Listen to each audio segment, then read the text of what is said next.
ఐఐటీలో IIITలో BTech చేయాలనేది మీ డ్రీమా? అయితే ఇది ఇండియాలో ఒకే ఒక యూనివర్సిటీ వల్ల సాధ్యం. అదే జేకే లక్ష్మీపతి యూనివర్సిటీ. ఇప్పుడే సంప్రదించండి.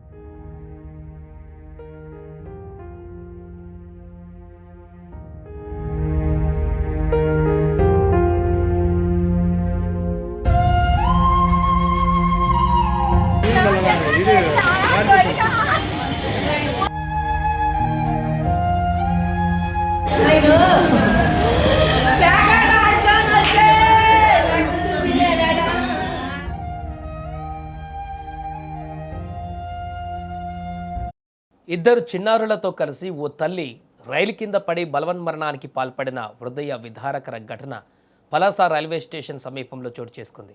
మృతులను కోటబొమ్మాలి మండలం తర్లిపేట పంచాయతీ చలమయ్యపేట గ్రామానికి చెందిన గేదెల పూజిత, ఆమె కుమారుడు కుశాంత్, కుమార్తె దీక్షితగా గుర్తించారు. విషయం తెలుసుకున్న కోటబొమ్మాలి ఎస్ఐ వంగపండు సత్యనారాయణ వారి నివాసానికి వెళ్లి ఘటనకు గల కారణాలపైన కూడా ఆరా తీశారు.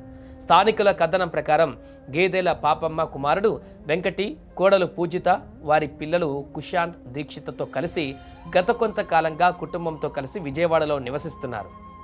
ఇటీవల పిల్లలకు వేసవి సెలవులు రావడంతో స్వగ్రామమైనటువంటి చలమయ్యపేటకు వచ్చారు. ఈ క్రమంలో వెంకట తల్లి పాపమ్మ అనారోగ్యంతో మంచానికే పరిమితమై ఉండడంతో తాను పనుల నిమిత్తం విజయవాడకు వెళ్ళి వస్తానని, ఇంటి వద్ద ఉండి తన తల్లిని చూసుకోవాలని భార్య పూజితకు చెప్పాడు. అయితే తాను గ్రామంలో ఉండలేనని, తనతో పాటు విజయవాడకు రావాలని పూజిత కోరింది. ఈ విషయంలో దంపతుల మధ్య స్వల్ప మనస్పర్ధలు చోటు చేసుకున్నాయి. దీంతో పూజిత తన పుట్టింటి గ్రామమైన భావనపాడుకు వెళ్తానని చెప్పి గురువారం ఉదయం 11 గంటల సమయంలో ఇద్దరు పిల్లలను వెంట తీసుకుని చలమయ్యపేట నుంచి బయలుదేరింది. ఈ విషయాన్ని వెంకటి తన అత్త అన్నపూర్ణకు తెలియజేయగా తమ కుమార్తె మనవళ్ళు ఇంటికి రాలేదని ఆమె తెలిపింది. అనంతరం గురువారం సాయంత్రం అన్నపూర్ణ కుటుంబ సభ్యులతో కలిసి చలమయ్యపేటకు వచ్చి పూజిత పిల్లల ఆచూకీ కోసం గాలించినప్పటికీ ఎలాంటి సమాచారం లభించలేదు. అయితే భావనపాడుకు వెళ్తానని చెప్పి బయలుదేరిన పూజిత ఆత్మహత్య చేసుకోవాలని నిర్ణయించుకొని పలాస రైల్వే స్టేషన్కు చేరుకున్నట్లుగా తెలుస్తోంది. గురువారం రాత్రంతా పిల్లలతో అక్కడే గడిపిన ఆమె శుక్రవారం ఉదయం ఇద్దరు పిల్లలతో కలిసి రైలు కింద పడి బలవన్మరణానికి పాల్పడింది. ఇక ఇద్దరు పిల్లలతో కలిసి పూజిత మృతి చెందిన వార్త ఇప్పుడు గ్రామంలో దావానలంగా వ్యాపించింది.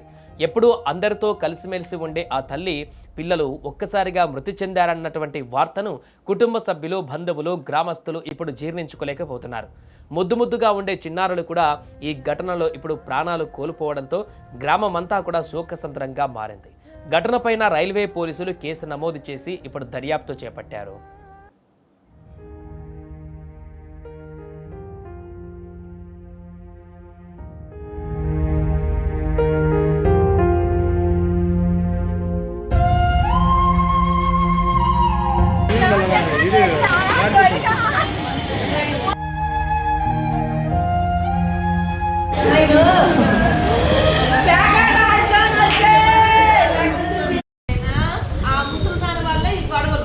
ఎవరు ముసలి ఎవరు ఆయన అమ్మ ఆ ముసలిదాయి ముగ్గురు ఆడపడుచులు ఉన్నారు.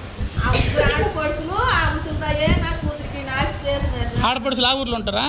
ఆ ఊర్లో అత్తాయి ఉన్నది, శ్రీకాకుళంలో అత్తాయి ఉంది, ఫోన్లతో చేసి అని పెట్టినారు. నాయన ఇదే వాళ్ళకి అత్తాయి ఉంటుంది, పక్కాకి రా నాయన. మీ పాప ఏమైనా మీకు ఫోన్ చేసి చెప్పిందా గొడవ అవుతుందని?